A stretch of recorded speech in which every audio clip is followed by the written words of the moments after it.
I'm Dr. Frank Renito, Chief Scientist with the Institute for Digital Transformation. I want to welcome you to Digital Dialogue, where different industry experts discuss digital transformation topics and issues that are of concern to all businesses. Whether you are already a digital enterprise, or on your journey, or still trying to figure out what that all means, we know you'll find something here for you. Remember, as a LinkedIn Live session, this is your opportunity to interact with these experts. Post your comments and questions in chat for a full interactive experience. Welcome to Digital Dialogue. I'm happy to be here. My name is Roy Atkinson. I'm the CEO of 𝗗𝗶𝗴𝗶𝘁, LLC, and I am a fellow at the Institute for Digital Transformation. And this is our LinkedIn Live show called Digital Dialogue. Today, I am very pleased to welcome three guests. And with me today are Becky Roemel, Executive Director of Business Transformation Strategy and Operations and Consulting at TTEC Digital. And they are a global leader in customer experience orchestration, combining technology and empathy at the point of conversation. Becky's passion for delivery of digital transformation and operational optimization is married with her marketing and business strategy background. She has capabilities in developing and implementing transformational strategy and operational footprint that drives business value and operational excellence. Thanks for joining us, Becky. Callan Schebella, who runs product management for Five9, an industry-leading provider of cloud contact center solutions. Prior to Five9, he was the CEO and co-founder at Inference Solutions, a leading intelligent virtual agent development platform, which was acquired by Five9. And last but not least by any means, Neal Topf, president of 𝗗𝗶𝗴𝗶𝗁, the Quality First Contact Center. Since 2005, Neal has led 𝗗𝗶𝗴𝗶𝗁, an outdoors contact center providing customer care and customer acquisition to top brands. Neal is a frequent contributor to discussions about customer experience. Thank you, all three. And we're here to look at emerging technology and how it affects the customer experience and what's going on right now. As we know, there's a huge explosion of technology happening right now in terms of interrelations with customers. But Callan, I'm going to start with you. Can we discuss customer experience in 2023 without discussing AI and its role in the relationships between brands and customers? Or is that out of the question? Yeah, I think it's nice to be here. But I think it's a bit out of the question in 2023. It's pretty pervasive now, and arguably it's been pervasive for the last few years, 2020, 2021, 2022. We saw a lot of adoption of particularly conversational AI as it relates to customer experience, both talking directly or engaging directly with customers, as well as working with sort of agents and people in your business behind the scenes. I think if we look at this, the last 12 months in particular, the types of technologies that we're talking about that are making a big impact really were not accessible to the mass market, just 12 months earlier. So if you look at something like, GPT-3 from OpenAI, which was released in 2022, that caught all the attention, and then that was only heightened after they then announced ChatGPT and now GPT-4. So I think that trend's going to continue, and if you're not across, what large language models are going to do in terms of how you interact with how brands interact with their customers and the customer experience, and this is probably going to be a good talk to tune into because it's going to change a lot. Absolutely true. And Becky, you may have some input on that question as well.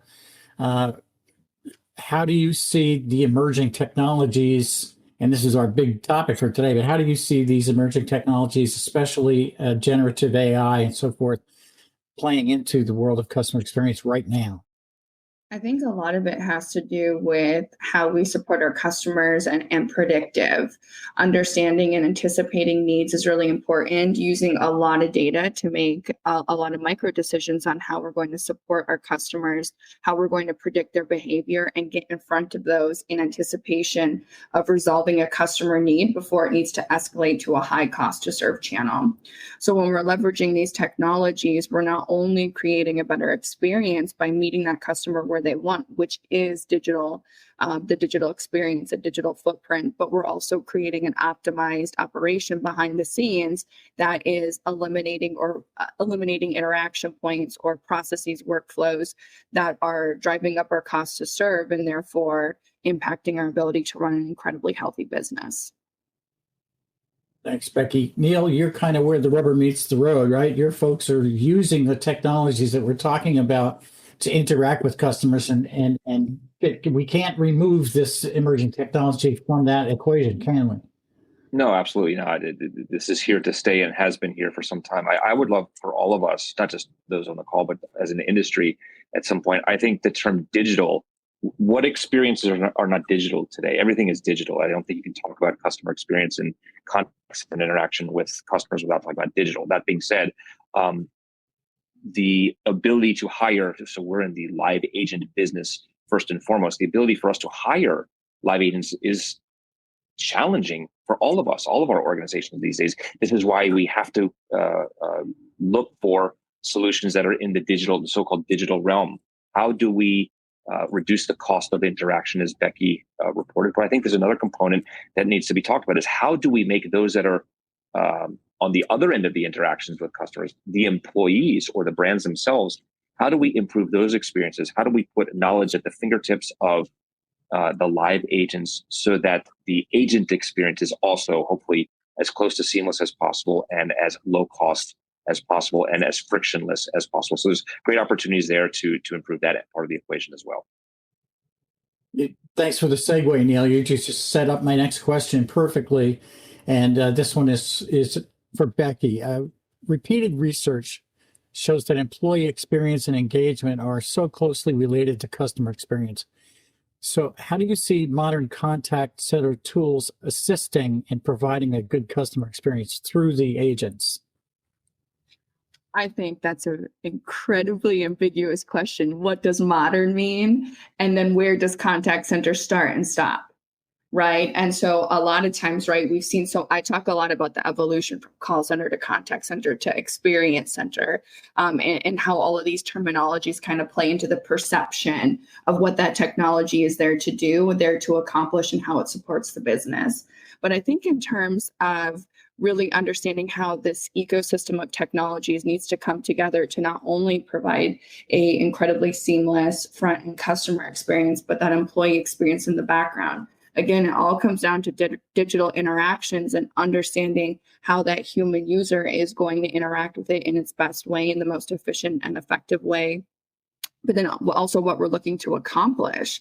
And so when we're looking at a good customer experience, a good employee experience, it all needs to revolve around the human behavior, how they're going to work in that technology in the most effective and efficient way possible, and how we're going to create a good experience. On the agent side, that's a really robust agent desktop, providing them the information they need at the point in time they need it, and creating an incredibly streamlined workflow assist or workflow through that contact handling procedure. But I think another important part of employee experience married to the customer experience is they should only be interacting with customers on those interactions that truly require human interaction. If we are sending humans into the contact center for reasons that should be self-service, we're going to already have a lower sentiment, a lower CSAT, because it's a contact reason that they would prefer to self-serve on. So we go into some of these areas of not only should that contact be in the contact center, because that impacts both employee and customer experience when sentiment is low, frustration is high, things of that nature. But then on those human interactions that do need to happen, that require interaction, how are we leveraging things like RDA and RPA to streamline the processes? How are we listening to employees in terms of where pain points are and points of tension in that agent desktop or in the various tool sets that they need to interact with for end-to-end contact resolution. And I think it's really interesting, again, in terms of employee experience. I saw Frank say AI scares them. But when we're using AI in a front-end experience, so for example, what does that handoff look like from perhaps them interacting with a chatbot into the contact center? Okay, we've collected enough information. This isn't something that the chatbot is suitable to handle. How are we now presenting that information to that agent so that they can have the context to the digital experience that was provided, help them in the most appropriate capacity, but then also have empathy for that additional touch point that needed to happen for resolution. So there's a lot of different components to tools, but I think it all comes down to the agent desktop, the visibility we give agents, and then of course just the overall landscape and culture of what we're bringing into the contact center. Make that human interaction count. And when that human interaction counts, we're not only having a better customer experience, but that employee is handling interactions that are high value, that are keeping their sentiment high, and that are keeping them motivated and wanting to continue to serve the customer on a very high quality basis. Neal, I saw you nodding quite a bit during that portion of the conversation.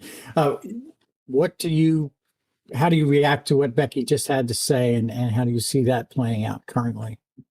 I never disagree with Becky. Becky's really smart. She understands. Good man, Neal. Good man.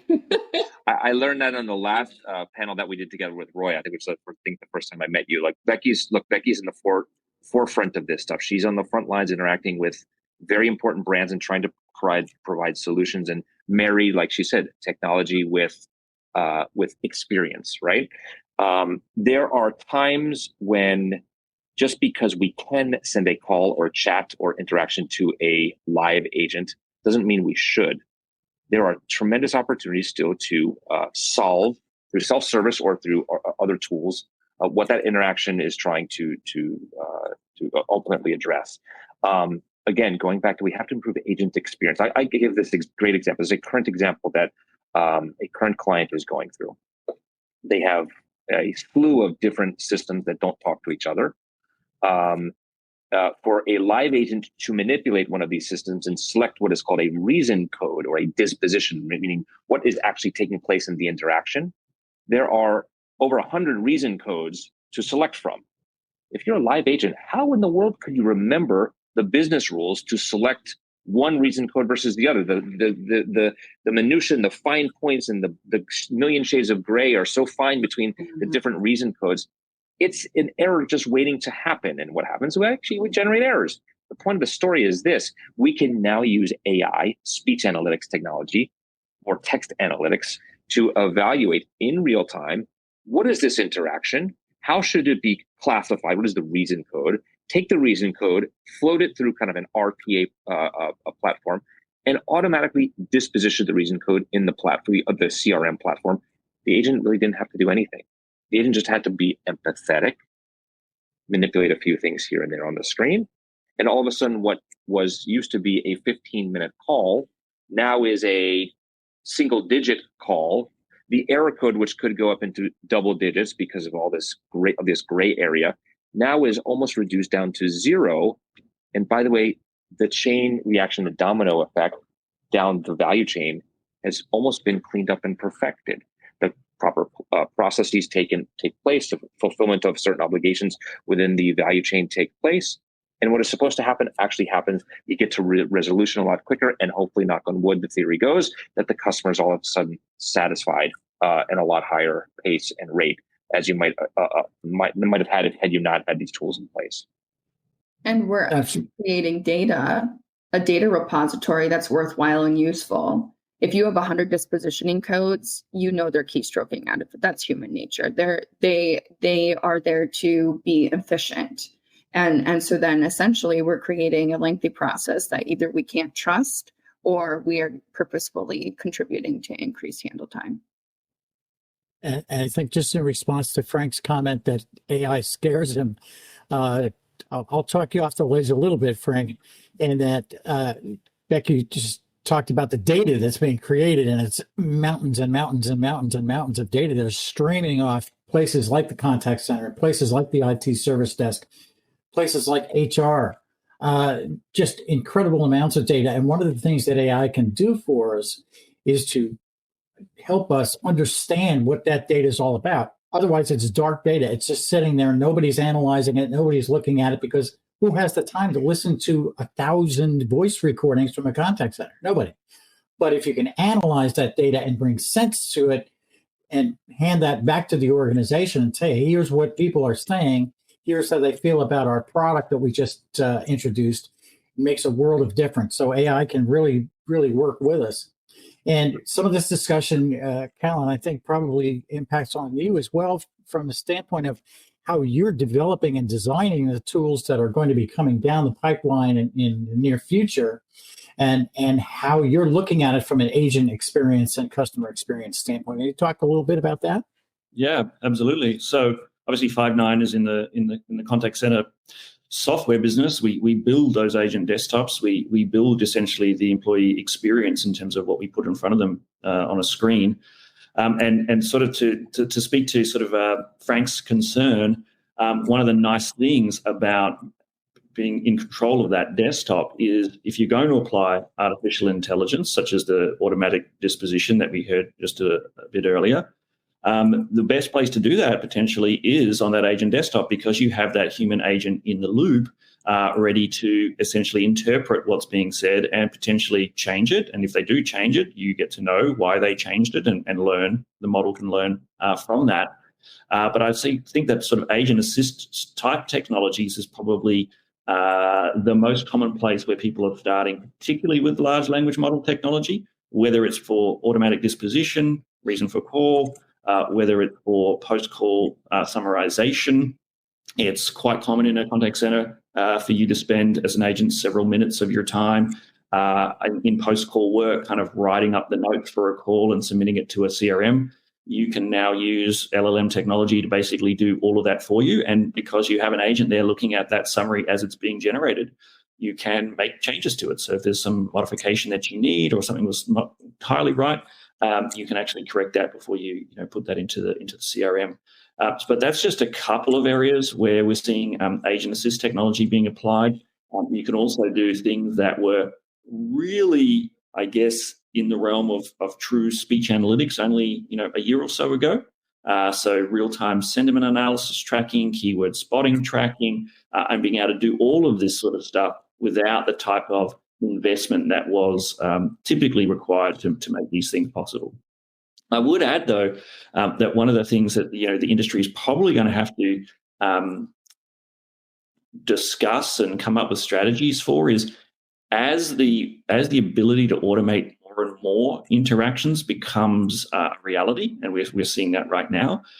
The types of interactions that are making the way to the agent also have a way of impacting the agent experience in a negative way. And what I mean by that is if all the, let's say, easy things are automated away and all the agent is left with is difficult problems that they need to handle or very angry customers or things like that, we need to think about that in terms of our workforce planning. We need to think about that, how that affects the agent's day and their willingness to kind of do that type of work day in and day out.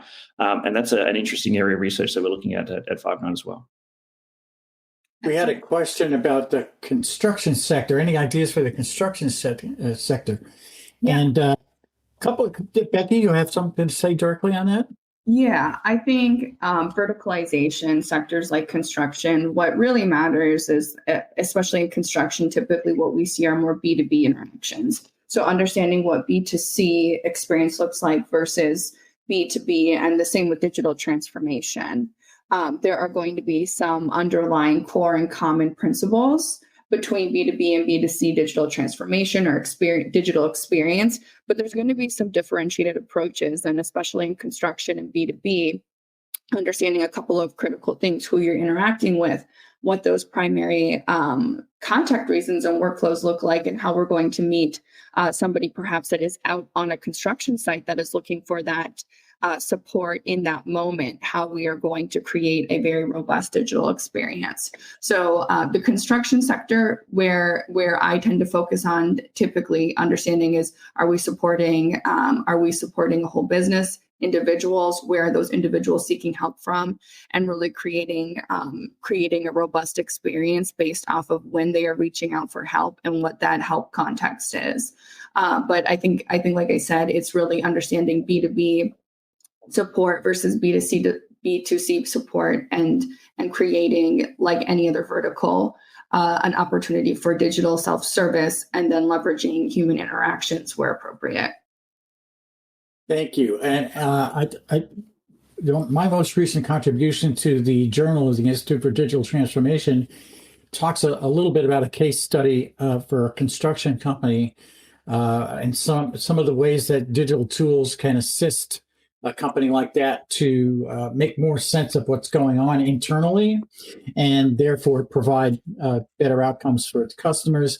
And maybe we can post the link to that article in the comments. That would be helpful. So, Neal, and this kind of plays into the construction scenario too. As Becky said, people might be out on work sites. So we're talking about a distributed workforce there, and that of course has become much more common since the pandemic, and everybody's scattered to homes and off-site workspaces.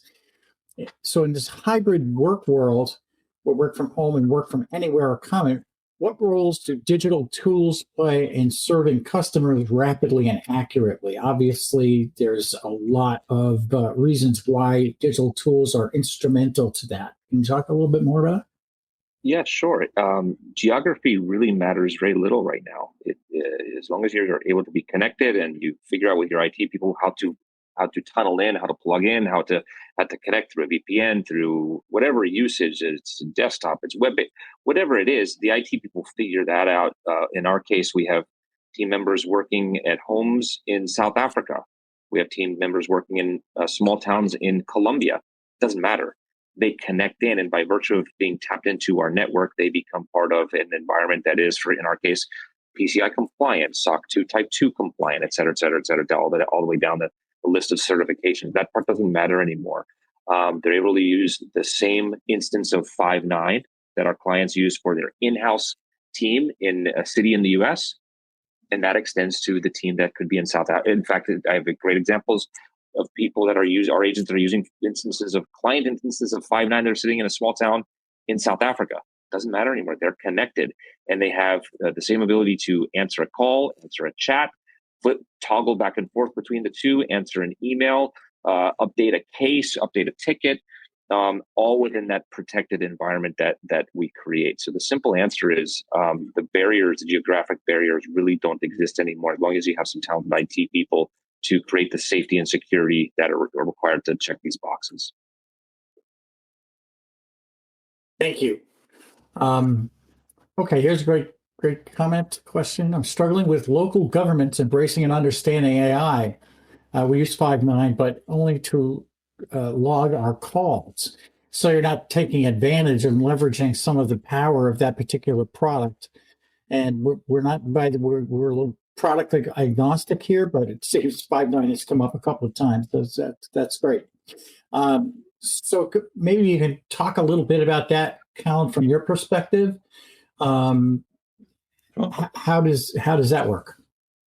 Yeah, well, I mean, we have seen a lot of use of AI-driven technologies by local governments. So it's an interesting comment there, and happy to have them reach out to me and for me to find out more about that particular case. But I think particularly local government, state government have been pretty aggressive in adopting automation technologies. I know, at least in my personal experience working on particular large government accounts over quite a few years, automation has been front and center, and AI-driven automation is a leading one for that. So whether it be things such as determining benefits for constituents within the wider environment, or processing payments, or any sort of track and trace type activity.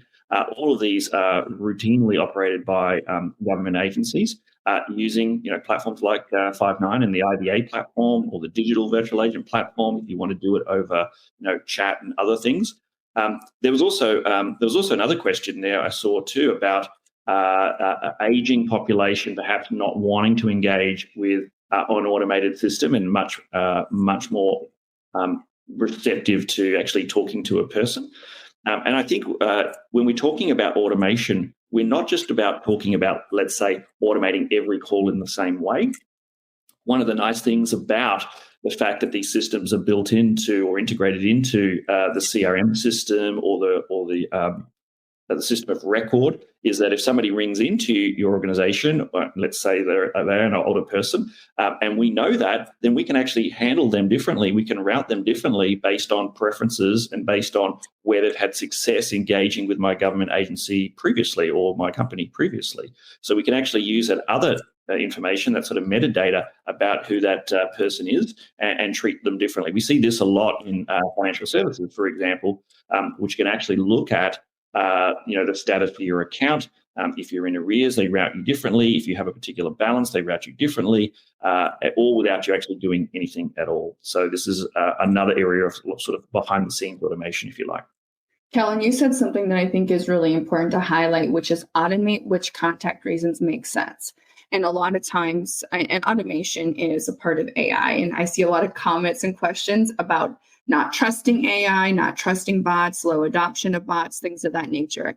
And I think it's really important as digital experts, as experienced experts, that we all take accountability that bad bots are released on purpose. And bad bots drive the perception, drive low adoption, that human frustration. But ultimately, like Callan said, when we are building any sort of AI, but especially those customer-facing bots that have tended to be really frustrating in the past, we have to be building it for the right use cases, building it with full adoption driving mechanisms in place, not just releasing it to the world and spraying and praying, but having a very targeted approach for how we are going to leverage that investment for contact resolution, end-to-end contact resolution, and ensure that it's delivering a good experience. Where many folks and many brands have struggled with the low CSAT and the low adoption to things like customer-facing or bots and chatbots is that they did not identify the correct use cases to leverage them for,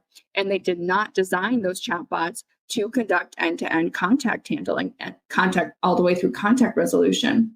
And so, like Callan said, spending the time and understanding which of these contact reasons are the low-hanging fruit, the best opportunity, not only to complete contact resolution, first contact resolution, and create first contact resolution with a good customer experience, but then really understanding how we're going to drive adoption. A lot of times folks have had really bad interactions with the chatbot that was released a few years ago. It's up to us to create and develop and implement very good chatbots for the right contact reasons and drive the appropriate adoption. And then what a lot of research shows is that over time, we will, even across different demographics, including different age categories, we will see adoption slowly start to happen. And so there was a question around aging population and AI. And for some of those contact reasons, then perhaps a customer-facing chatbot isn't the answer. But that doesn't mean that AI isn't the answer. We're going to place it at different points in the experience to optimize the end-to-end workflow and create a lower cost to serve and a more optimized capacity to support our customers in. So I think that that's really important. We cannot make a bold, generalized statement like AI isn't customer friendly or it doesn't work or we're seeing low adoption. It had low adoption because we were releasing a bunch of junky bots. And now as we're starting to learn about human behavior, learn about which contact reasons are going to create a really good bot experience, we should be purposefully building those to conduct full end-to-end contact resolution. I think if there are any that was my TED Talk. I get really preachy about that topic. It's a good topic to get preachy about, Becky. Thank you. I'm just going to suggest to any musicians who happen to be listening in that they might want to use a bunch of junky bots as their band name. Sounds pretty good to me. Neal, you were raising your hand. Yeah, I earlier said I would never disagree with Becky. I did have just one little item that I don't think anyone deliberately releases bots with the intention of saying, cool, we're going to release some really bad bots and make customer experience miserable. Nobody, I think, does that. Absolutely, we are responsible for creating bad experiences or incomplete experiences, things that we might not have thought about previously or have prepared for correctly. That absolutely happens. We as the product owners are certainly responsible for them. There's always more that we can and should do. One thing I found interestingly in the bot world, in several of our clients, it used to be thought that, well, the bot, that belongs to IT. That's in the IT silo, right? It's a technical thing. What's not? It's a business challenge for the business to solve. It's not an IT or programming issue. It is an experience challenge. And what are the low-hanging fruits? So if you were one of these airlines that got into a lot of trouble, I think at the end of the calendar year last year, had they had the right bot in place, they might not have earned so much negative press, and they might have been able to satisfy a larger swath of their customers. Maybe not 100%, but had they been able to take the top 3 or 4 reasons that people contact them, how to reschedule a canceled flight, how to get a refund for a ticket, how to find out what the heck is happening with my flight, some of the lower hanging fruit that, as Becky referred to correctly, had they created those flows and design processes within the bot, I don't think they would have gotten so much negative press. But those are the design challenges that we all face, the responsibilities that we have when we plan and before releasing these things. By the way, I think that as I close, this is my TED Talk here, is that the end of my TED Talk is that anyone that says they're an expert in bots, I'd be a little wary. I don't think anyone is an expert in bots. I think we're all learning how to become better at bots. Someone says they're an expert in bot programming, bot design. I might walk fast away from it, but embrace people that are willing to say, let's learn together and let's iterate and create, version A, version B, version C, and iterate and make continuous improvement. I would be more willing to look at someone that's able to admit and say, let's learn and figure this out together. We're not an expert yet, because I truthfully, in my experience, have found that nobody is truly an expert. Now, I'm going to challenge you on that, Neal, because there are folks out there, and I've worked with many of them, conversational AI experts, conversational AI designers. You are correct, where it's in the span of how long we have had this technology, and we have had mechanisms to educate, coach, and guide folks through their career in terms of creating subject matter expertise. Of course, we are still in its infancy largely. However, conversational AI is something that does take a lot of expertise. And the folks that have that conversational AI background are going to be infinitely more successful at implementing AI, including bot technology, customer-facing AI, than somebody that is kind of an intro to it, or like you said, Neal, just having it be the IT team's problem, things of that nature. I do think it is a skill set that needs to be learned. This isn't something, again, where we're looking at good intentions, but poor execution, that it does require somebody that understands how we are going to create the human-facing elements that match the AI capabilities. And those conversational designers, conversational AI experts, I do think are the right answer, because they are going to be the people that start to translate those customer and those humanized needs into what we can actually accomplish with that artificial intelligence. Roy, one of the things I think we should add here too is you can sort of tell if you're talking to an expert these days, because they're most likely going to ask you the question, what does success in this initiative look like? And one of the things that you're going to want to hear is their opinion as to whether your measure of success is actually likely to be achievable with the technologies that you're using, with the use case that you're trying to solve for, with the population group that you're liking to engage with. And they should be able to say, well, in this scenario, with this type of use case, with this type of population, maybe it's an aging population, maybe it's a population that's trying to book an appointment, maybe it's a population that's trying to track something or buy something that's very expensive. What are you likely to see as sort of the behaviors from that population? And therefore making sure that your expectations, the business expectation of success, is aligned with the vendor expectation of what they think they can achieve, as well as the constituent or customer expectation of what they're trying to get out of using the system as well. That's a really important question that you want to make sure you're being asked. Well said. And I'd like to jump very briefly into, take a sidestep into something that came up before, talking about the interface with the customer and how AI doesn't necessarily have to be directly a part of that. And one of the ways that AI is being used in contact centers and elsewhere these days is coaching. In the agent's ear, on the agent's screen, maybe suggesting some language they might use, maybe suggesting a next step for the customer, or pulling in some knowledge that they might not be aware of or didn't go to directly. Can we each take a stab at some of the ways that that type of technology, a little bit behind the scenes, might take some of that anxiety out of AI? As soon as people hear AI, maybe they're backing up. Yeah, absolutely. I think, again, AI is a very broad term, and there are lots of different pockets of AI, including, like I said, conversational AI and conversational messaging, but then also automation. And a really great way to leverage artificial intelligence and an investment in that is not necessarily impacting the digital front door, if you will, or that digital customer experience, is things like RDA and RPA, creating a very streamlined agent experience, right? Helping them with the things that are super manual, creating automation and eliminating touches that don't need to happen on the agent side, so that we are creating an incredibly streamlined contact handling procedure so that the agent has exactly what they need where they need it. There isn't any processes that they're conducting that can't be done automatically. And we're creating a really, really good then agent experience. And that could include workflow assist or just RDA, RPA, like I said, in terms of automating certain processes that don't require human touch, human interaction, so that we are lowering our average handle time, lowering our cost to serve by creating efficiencies in that capacity. So there's a lot of different ways to leverage AI, and we tend to always lean into the ones that directly interact with the customer. But there's an incredibly extensive amount of application within the contact center. And again, I think we keep saying this, focusing on the agent desktop. Where are all those clicks happening, and are those clicks necessary? How do we eliminate that? Think about it in terms of every click costs us a penny. It's usually it's not that much, but every click costs us a penny, right? And if we're doing, 85 million clicks a day, that's a lot of pennies.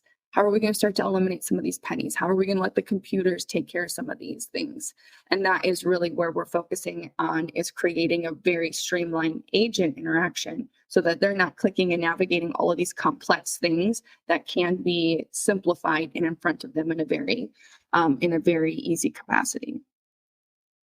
Thank you.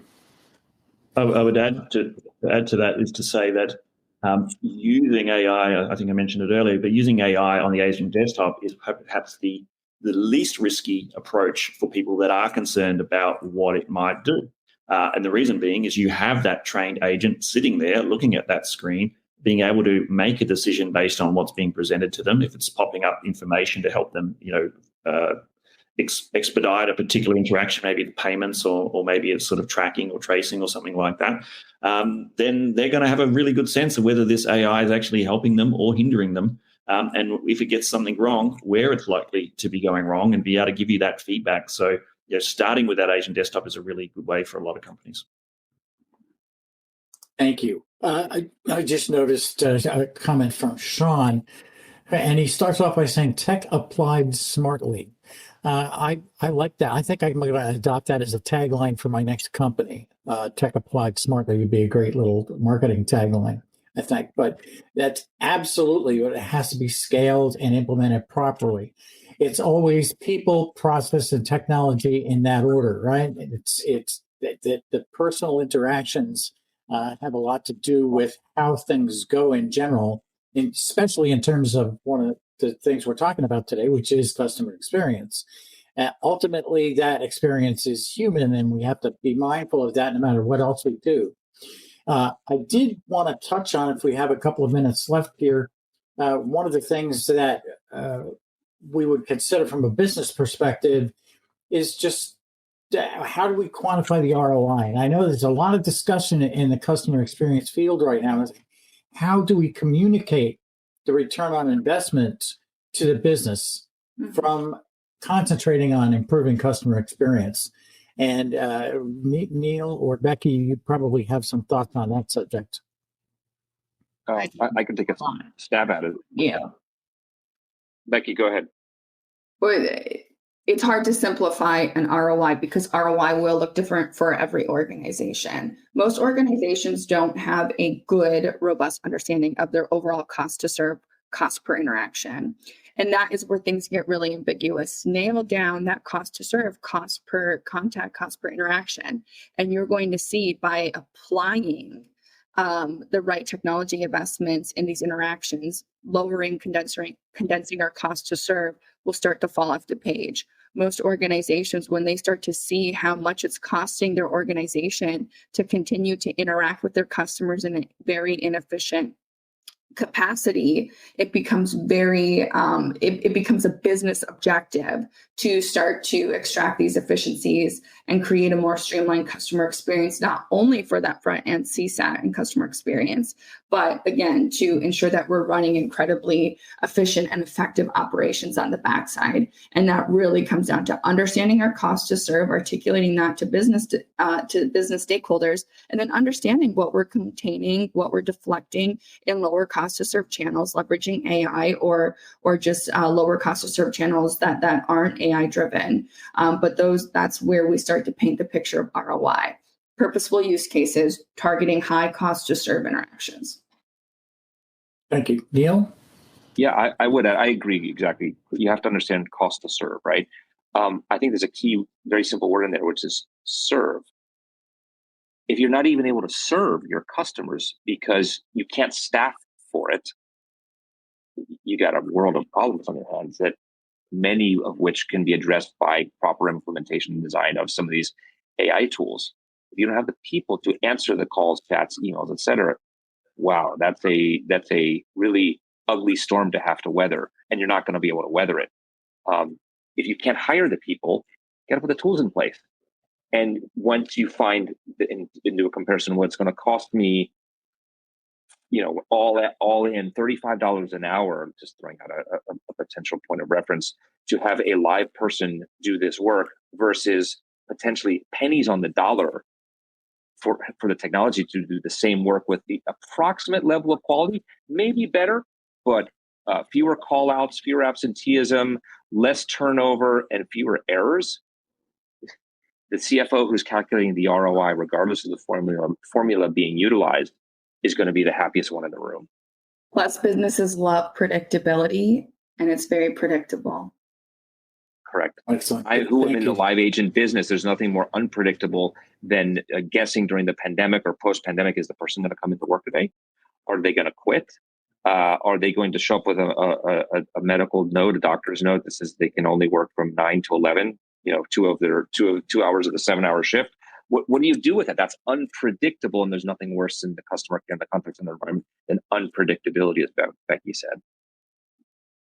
That's one of the things that one of the players in the space, Verint, that produces some AI-powered contact center tools as well, talks about the customer engagement gap, the capacity gap that exists between organizations' ability to provide adequate staffing and work to get that customer interaction done versus filling that with new people they can't hire. So between the cost of doing that and the ability just to go out and hire people, can't happen. I mean, people just aren't available to do the work, qualified people. So I would like to thank you all for coming to this digital dialogue. And that includes both my guests and the people who have stopped by and contributed to the conversation. Thank you, Callan Schebella from Five9, Neal Topf from 𝗗𝗶𝗴𝗶, Becky Roemel from TTEC Digital. Thank you ever so very much for coming today, and look forward to seeing this conversation posted on the Digital Transformation Institute's YouTube channel. So that's where it will live, and you can come back and revisit the conversation there. Thank you. Thank you for joining our digital dialogue. Be sure to join our next digital dialogue on the first and third Tuesdays of every month.